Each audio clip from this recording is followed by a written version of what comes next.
आज के इस वीडियो में हम आपको क्लास 11th के फिजिक्स का मैथमेटिकल टूल्स का एक बार फिर से लेक्चर लेकर आए हैं। और आज मैथमेटिकल टूल्स के इस लेक्चर में मैं आपको ट्रिग्नोमेट्रिकल कॉन्सेप्ट्स के बचे हुए सारे कॉन्सेप्ट्स के बारे में आपको यहाँ पर बताऊँगा।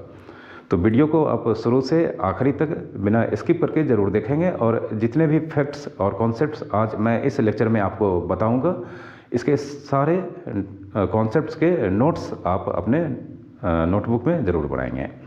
तो स्वागत है आपका हमारे इस एजुकेशनल चैनल पर। आइए शुरू करते हैं आज का एक और प्यारा सा लेक्चर। तो यहाँ पर हम आपको ट्रिग्नोमेट्री के आज बचे हुए सारे कॉन्सेप्ट्स को इस लेक्चर के अंदर आपको यहाँ पर बताएंगे। तो सबसे पहला जो यहाँ पर कॉन्सेप्ट्स है यह है कि अगर हम मान लेते हैं यहाँ पर एक सर्कल है, सर्कल है, यह इसका सेंटर हो गया मान लेते हैं और यह इसका रेडियस हो गया। अब हम मान लेते हैं एक आर्क है यहाँ पर, आर्क ए बी, और इस आर्क का लेंथ यहाँ पर अगर हम मान लेते हैं इस आर्क ए बी का लेंथ यहाँ पर एल है, ठीक है। Length of arc A B अगर एल है और यह आर्क ए बी अगर यह सेंटर पे एंगल बना रहा है थीटा, जो कि रेडियन में है, ठीक है, थीटा रेडियन, ठीक है, थीटा रेडियन, यह आर्क ए बी इस सर्कल के सेंटर पे एंगल फॉर्म कर रहा है, ठीक है। Theta radian equals to angle made by arc A B on centre, ठीक है। और यहाँ पर इस सर्कल का अगर रेडियस आर है तो यहाँ पर थीटा इस आर्क के लेंथ एल और रेडियस आर के बीच एक रिलेशन होता है। क्या रिलेशन होता है? तो then theta equals to L upon R radian, ठीक है। Theta equals to L upon R radian, यह किसी भी सर्कल में एक रिलेशन होता है, बहुत ही काम का रिलेशन है। जब आप सर्कुलर मोशन में आप स्टडी करेंगे तो आपको इसके यूजेज और दिखाई देंगे, ठीक है, और भी जगह आपको इसके यूजेज दिखाई देंगे।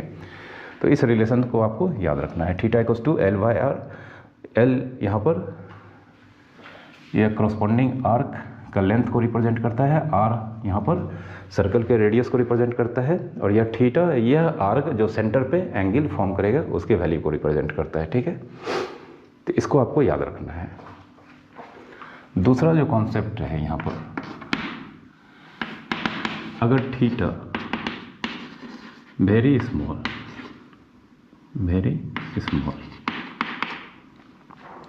थीटा अगर एंगल है और अगर यह बहुत स्मॉल है, करीब 0 डिग्री से थीटा की वैल्यू 7 डिग्री के आसपास, मतलब थीटा का वैल्यू 7 डिग्री या उसके इक्वल या उससे छोटा, अगर थीटा का वैल्यू बहुत स्मॉल है मतलब 7 डिग्री तक के वैल्यू को हम यहाँ पर स्मॉल एंगल मान सकते हैं, ठीक है। तो थीटा अगर वेरी स्मॉल होगा,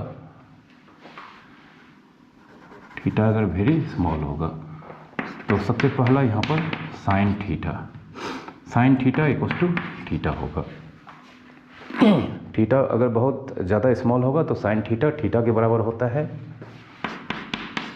टेन थीटा के बराबर होता है, और कॉस थीटा 1 के बराबर होता है, ठीक है। ये आपको याद रखना है, बहुत ही ज़्यादा यह यूज होता है। थीटा अगर बहुत ही ज़्यादा, या थीटा कह सकते हैं वेरी स्मॉल, इसे हम अगर अच्छे से लिखें तो थीटा वेरी स्मॉल, इसको हम इस तरह से लिख सकते हैं very small. If theta is very small, 7 degree बहुत ही स्मॉल एंगल के कैटेगरी में आता है ट्रिग्नोमेट्री के केस में। तो थीटा अगर बहुत ही ज़्यादा स्मॉल होगा तो साइन थीटा को हम रिप्लेस कर देंगे थीटा से, टेन थीटा को भी रिप्लेस कर देंगे थीटा से, और कॉस थीटा रिप्लेस हो जाएगा 1 से, ठीक है। ये आपको याद रखना है। इसके अलावे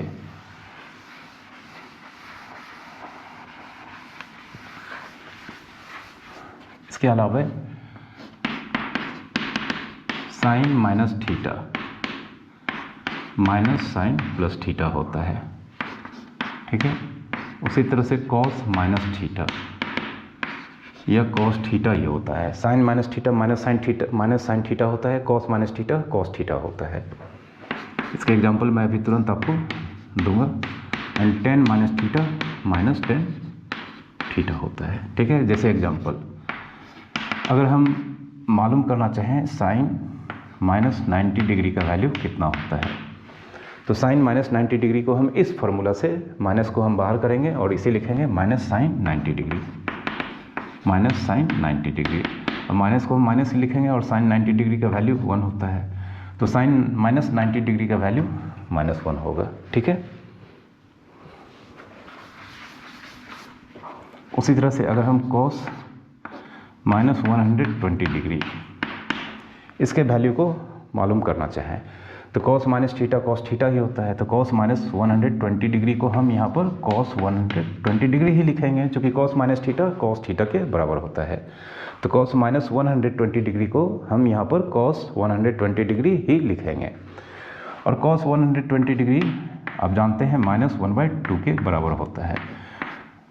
अगर नहीं जानते हैं तो आप मेरे प्रीवियस लेक्चर को देखिए, वहाँ पर हम इसे कैसे फाइंड करते हैं इसके बारे में भी हमने बताया है और एक टेबल बताया है जिसमें ये सारे इंपॉर्टेंट एंगल्स के वैल्यूज़ कॉस हो, साइन हो, टेन हो, जो भी हो, अगर उसके साथ यह 120 डिग्री है तो उसकी वैल्यू को हमने वहाँ पर आपको बताया है, ठीक है। तो कॉस माइनस 120 डिग्री जो कि कॉस 120 डिग्री के इक्वल्स होगा और कॉस 120 डिग्री की वैल्यू -1/2 होता है, ठीक है।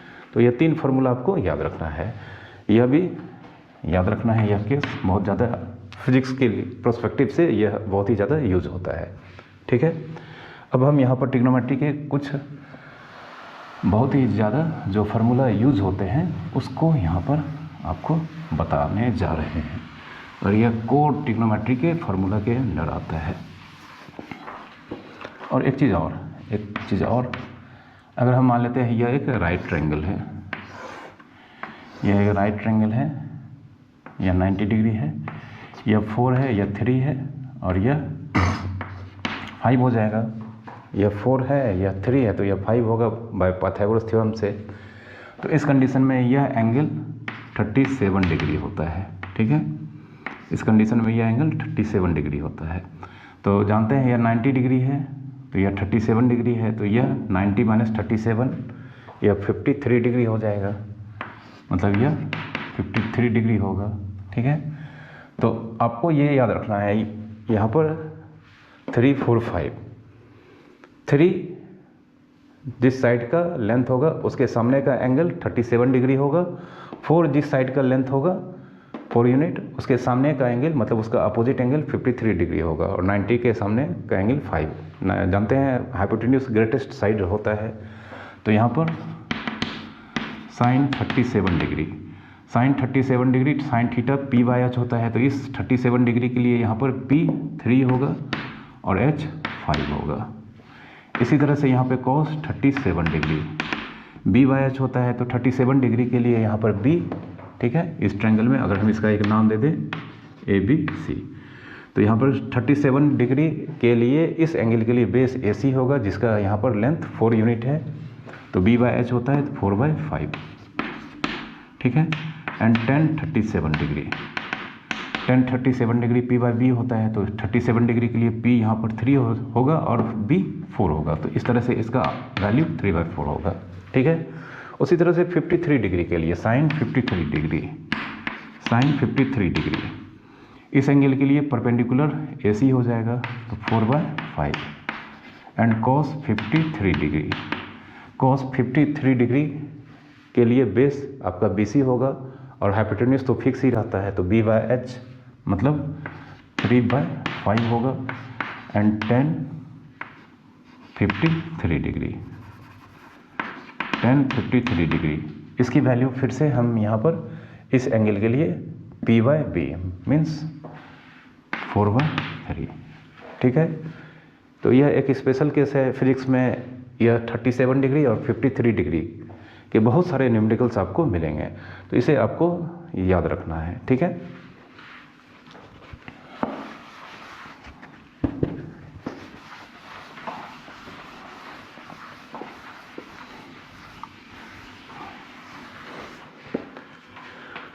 अब मैं यहाँ पर ग्रुप ऑफ फार्मूला लिखने जा रहा हूँ, ठीक है।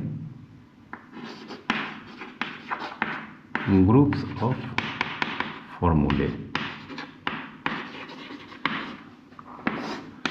इसमें से बहुत सारा फार्मूला आपको याद रखना होगा, और अगर आप सबको याद रख पाते हैं तो आपको फिजिक्स को समझने और जानने में किसी भी तरह का कोई भी प्रॉब्लम नहीं होगा। मैं आपको फिर से बताना चाहता हूँ कि आप ये सारे मैथमेटिकल्स फैक्ट्स जो कि मैंने आपको यहाँ पर मिनिमम फैक्ट्स बताया है, अगर ये आप अच्छे से याद रख पाते हैं, खास करके ट्रिग्नोमेट्री के कॉन्सेप्ट और कैलकुलस के कॉन्सेप्ट्स और कोऑर्डिनेट ज्योमेट्री के कॉन्सेप्ट्स, अगर आप अच्छे से याद रख पाते हैं तो आपको क्लास 11th और क्लास 12 के फिजिक्स में जहाँ पर भी डेरिवेशंस होंगे, खास करके और भी बहुत सारी जगह पर आपको जो प्रूफ होंगे उसको समझने में और जानने में किसी भी तरह की कोई भी कठिनाई नहीं होगी, क्योंकि इसके एक्सटेंसिव यूज़ यहाँ पर 11th और 12 के कोर्सेस में किए जाते हैं।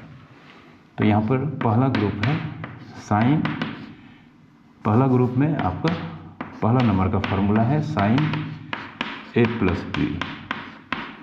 तो साइन ए प्लस बी, इसका फार्मूला होता है साइन ए और बी दोनों एंगल है। यहाँ पर साइन ए प्लस बी में ए एंड बी दोनों एंगल है और दोनों ही रेडियन में है। आपको याद रखना है यहाँ पर रेडियन में है, डिग्री में भी हो सकते हैं, ठीक है। तो इससे यहाँ पर हम इस बात को जोड़ नहीं देंगे, बट मैथमेटिक्स में यह रेडियन में होता है। आपका रेडियन डिग्री या तो रेडियन में होगा दोनों, या दोनों डिग्री में होगा।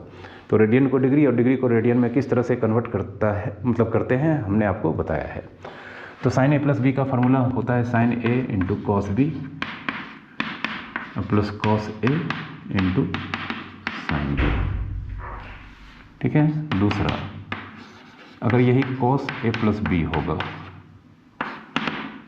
कॉस ए प्लस बी का फार्मूला हो जाएगा cos A into cos B minus sine A into sine B, ठीक है। साइन ए प्लस बी में एक साइन एक कॉस होता है, मतलब एक पहला टर्म में भी साइन कॉस होगा, दूसरा टर्म में भी साइन कॉस होगा। पहला टर्म में साइन के पास अगर ए है तो कॉस के पास बी होगा, दूसरा टर्म में साइन के पास बी हो जाएगा और कॉस के पास ए। कुछ पैटर्न है, आप एक पैटर्न को अगर आप यहाँ पर समझ पाते हैं तो आपको इस तरह के फार्मूला को याद रखने में बहुत ही मदद मिलेगी। उसी तरह से कॉस ए प्लस बी में यहाँ पर प्लस है तो यहाँ पे देख सकते हैं माइनस है, और फर्स्ट टर्म में दोनों कॉस होता है और सेकेंड टर्म में दोनों साइन होता है। और एक कॉस को हमने एंगल ए दिया है, दूसरे को बी दिया है, और यहाँ पर भी साइन के साथ एक एंगल ए है और दूसरा एंगल बी है, ठीक है। तीसरा आ जाता है यहाँ पे साइन ए माइनस बी। तो साइन ए माइनस बी, साइन ए इसी तरह से लिखना है इंटू कॉस बी, और यहाँ पे माइनस है, प्लस वाले में यहाँ पे प्लस होता है तो यहाँ पे माइनस हो जाएगा। साइन इंटू कॉस बी है minus cos A into sine B, ठीक है। यह थर्ड नंबर था। फोर्थ नंबर, अब हम कॉस ए माइनस बी लिखते हैं यहाँ पर cos A minus B. Cos A minus B यह होता है आपका cos A into cos B plus sine A into sine B, ठीक है। यह कॉस ए माइनस बी का फार्मूला होता है। अब टेन की बारी आती है, तो टेन ए प्लस बी, और इसका फार्मूला होता है tan A plus tan B upon 1 minus tan A into tan B. Tan A plus B का tan A plus tan B upon 1 minus tan A into tan B यह होता है। तो sine cos tan का ही हमें याद रखना है। कॉट का, सेक का, कोसेक का ये सब का यूज़ नहीं होता है। अगर मान लीजिए यहाँ पर कॉट का यूज़ होगा तो कॉट को हम टेन में कन्वर्ट करके इसके फार्मूला को लिख सकते हैं, बट बहुत रेयरली ये सिचुएशन आ सकता है। आपको सिर्फ साइन कॉस और टेन के फार्मूला को याद रखना है, ठीक है। तो यह हो गया आपका पहला ग्रुप जिसमें हम ए और बी दो एंगल है, इसके हम एडिशन और डिफरेंस के साइन और कॉस्ट और टेन के फार्मूला को हमने यहाँ पर आपको बताया है। ठीक है, अब इसके बाद बारी आती है ग्रुप 2, जो बहुत ही इम्पोर्टेंट है। यह इसमें सबसे पहला फार्मूला है साइन 2a। साइन 2a का फार्मूला होता है 2 sine a into cos A. Sine 2a का फार्मूला होता है, main formula 2 sine a into cos A. इसके बाद इसका एक और फार्मूला होता है साइन 2a का, एक फार्मूला और होता है 2 tan a by 1 plus tan square a। 2 tan a by 1 plus tan square a, इसको भी आपको याद रखना है, दोनों ही फार्मूला आपको याद रखना है। फिर cos 2a, cos 2a का मेन फार्मूला होता है cos square a minus sine square A. cos 2a का जो मेन फार्मूला है वह cos square a minus sine square a होता है। ठीक है, इसके अलावा इसके भी और कई सारे फार्मूले होते हैं। इसका एक और फार्मूला होता है 2 cos स्क्वायर a माइनस 1। फिर cos 2a का एक और फार्मूला होता है 1 minus 2 sine square a।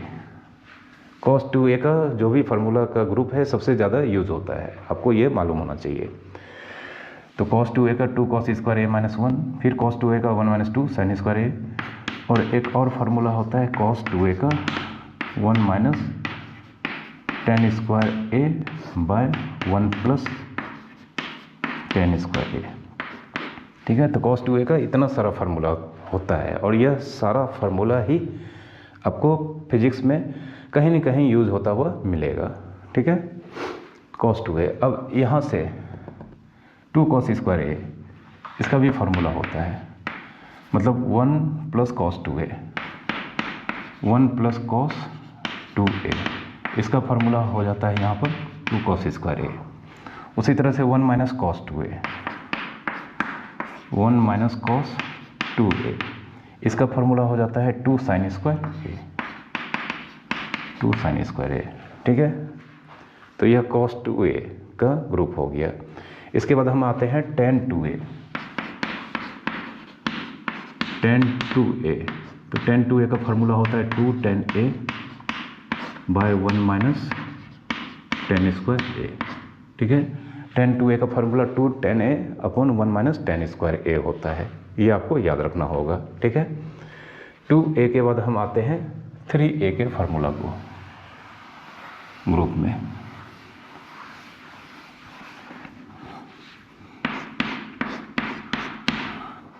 Sign 3a, sign 3a, इसका फार्मूला होता है 3 sine a minus 4 sine cube a। ठीक है, उसी तरह से cos 3a का फार्मूला होता है cos 3a का 4 cos cube a minus 3 cos a। ठीक है, cos 3a का 4 cos cube a minus 3 cos a। And उसके बाद tan 3a, 3 tan a minus 10 cube a upon 1 minus 3 tan square a। tan 3a का formula 3 tan a minus 10 cube a upon 1 minus 3 tan square a, यह formula होता है। ठीक है, तो यह sign 3a cos 3a tan 3a, इसमें से साइन 3a और cos 3a यही दो ज़्यादा यूज होते हैं। ठीक है, तो इसको आपको याद रखना है।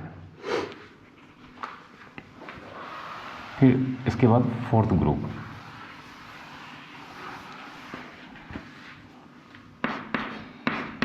फोर्थ ग्रुप में हम यहाँ पर साइन a के फार्मूला को बताएंगे।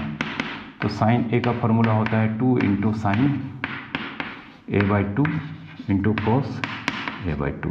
ठीक है, साइन a का formula 2 sine a by 2 into cos a by 2। इसी तरह से कॉस a का formula, cos square a by 2 minus sine square a by 2। ठीक है, इसके अलावा कॉस a का एक और फार्मूला होगा 2 cos square a by 2 minus 1 या कॉस ए का एक और फार्मूला होगा 1 - 2 साइन स्क्वायर ए बाई 2, ठीक है।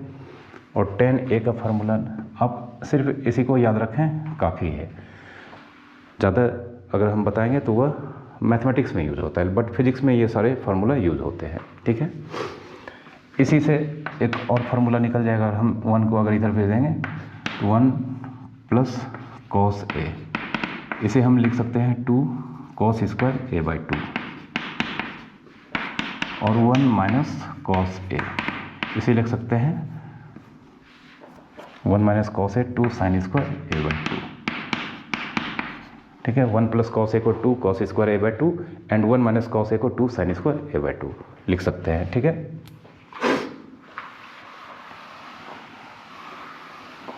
प्रॉपर्टीज ऑफ ट्रायंगल के 2-4 फार्मूला हैं, उसको हम आपको बताने जा रहे हैं। यह ग्रुप नंबर जो भी होगा, शायद 5th ग्रुप होगा। इसमें अगर हम मान लेते हैं ये ट्रायंगल है, यह ट्रायंगल है, यह ट्रायंगल ए बी सी।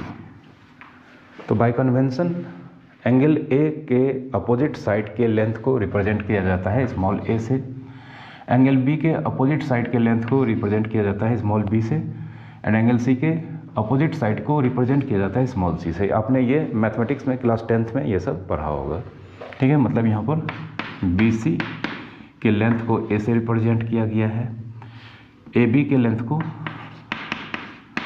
सी से रिप्रेजेंट किया गया है और ए सी के लेंथ को बी से रिप्रेजेंट किया गया है, ठीक है। तो कोसाइन फार्मूला, यहाँ पे सबसे पहले कोसाइन फार्मूला। कोसाइन फार्मूला क्या है? कोसाइन मतलब कॉस का फार्मूला। तो कॉस एंगल ए, ठीक है, कॉस ए। तो अब आपको याद रखने का पैटर्न बता देता हूँ। कॉस ए, तो एंगल ए को बनाने में, इस ट्रायंगल में एंगल ए को बनाने में जो साइड यूज हो रहा है, जो साइड हेल्प कर रहा है, कंट्रीब्यूट कर रहा है, वो साइड है ए सी और ए बी। तो जो साइड यहाँ पर कंट्रीब्यूट कर रहा है एंगल ए को बनाने में, इनके लेंथ का स्क्वायर का सम यहाँ पर, मतलब B square plus C square.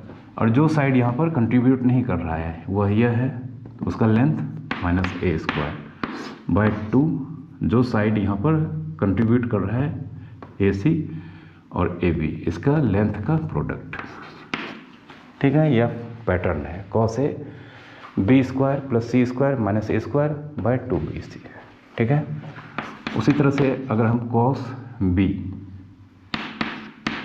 B निकालना चाहें तो इसको, इस एंगल को फॉर्म करने में जो इस ट्रायंगल का साइड कंट्रीब्यूट कर रहा है वह B C and B A, मतलब A square plus C square होगा, A square plus C square minus B square by यहाँ पर 2ac, ठीक है, 2ac। इसी तरह से कॉस सी भी लिख सकते हैं, ठीक है। इस तरह से कॉस सी भी हम लिख सकते हैं। यह कोसाइन फार्मूला हो गया। फिर है आपका sine formula. Sine formula, sine formula क्या है? इस साइड के अपोजिट कौन सा एंगल है? ए। तो हम यहाँ पर लिखेंगे A by sine A equals to B by, B के इस साइड का जिसका लेंथ बी है, इसका अपोजिट एंगल बी है, तो B by sine B equals to C by sine C. यह साइन फार्मूला कहलाता है, ठीक है। तो इसको आपको याद रखना है, यह वेक्टर्स में या वेक्टर से रिलेटेड क्वेश्चंस में यूज होते हैं, ठीक है। तो करीब करीब मैंने आपको सारे ट्रिग्नोमेट्री के यहाँ पर फार्मूलाज को आपको बता दिया है। एक फार्मूला हम और ले लेते हैं, एरिया ऑफ ट्रायंगल। अगर हम मान लेते हैं यहाँ पर ट्रायंगल ए बी सी, ठीक है, एक ट्रायंगल है, ट्रायंगल ए बी सी।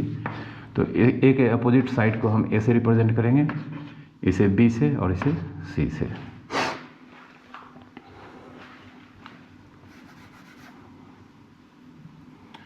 तो यहाँ पर area of triangle A B C, जिसको हम ट्रायंगल से रिप्रेजेंट करते हैं, जिस सिंबल से हम इसको रिप्रेजेंट करेंगे triangle. Area of triangle A B C को हम मान लेते हैं ट्रायंगल से रिप्रेजेंट कर रहे हैं। तो देन ट्रायंगल हाफ, ठीक है, हाफ अगर हम इन दोनों साइड को लेंगे BC, तो हाफ BC और B और C इन दोनों साइड के बीच का एंगल A है, तो B into C into sine A, या ट्रायंगल हाफ अगर हम AB को लेंगे, AB तो A जो साइड रिप्रेजेंट कर रहा है CB और B जो जिस साइड को रिप्रेजेंट कर रहा है वो C है, और इनके बीच का एंगल C है, तो हाफ AB साइन C, या triangle half AC into sine B, ठीक है। इस तरह से इस ट्रायंगल का एरिया को रिप्रेजेंट किया जाता है, या इसके एरिया को फाइंड किया जाता है ट्रिग्नोमेट्री में, ठीक है। तो ट्रिग्नोमेट्री में आप इतने कॉन्सेप्ट्स से ही आप अच्छे तरह से आपका सारा जो भी काम होगा वह हो जाएगा। इसके अलावा हम ज़्यादा इसमें अब कुछ भी ऐड नहीं करेंगे, क्योंकि वह मैथमेटिक्स के अंदर आता है और वह कहीं भी यूज़ होगा तो वह आपको वहीं पर मिलेगा। आप इतना अगर कर लेते हैं तो यह आपके लिए बहुत ही ज़्यादा हो जाएगा, मतलब तब आपको कहीं भी फिजिक्स में इससे ज़्यादा ट्रिग्नोमेट्री के यूजेज आपको नहीं मिलेगा, ठीक है। तो उम्मीद करता हूँ कि आपको ट्रिग्नोमेट्री के कॉन्सेप्ट अच्छे लगे होंगे, जो हमने बताया है वो आपको बहुत ही पसंद आया होगा, आप अच्छे से समझ पाए होंगे। तो आज की वीडियो को हम यहीं पर समाप्त करते हैं। वीडियो अगर आपको पसंद आया हो तो प्लीज़ आप इसे लाइक कर देना और शेयर भी कर देना, और अगर आपने अभी तक हमारे चैनल को सब्सक्राइब नहीं किया है तो प्लीज़ जाकर जल्दी से सब्सक्राइब कर लें और नोटिफिकेशन बेल को ऑन कर लें। और किसी भी तरह के कमेंट्स आप हमें लिख सकते हैं, हम अपने वीडियो को और ज़्यादा इम्प्रूव कर लेंगे आपके लिए। तो आपके सजेशंस का हम स्वागत करते हैं। Thank you very much for watching.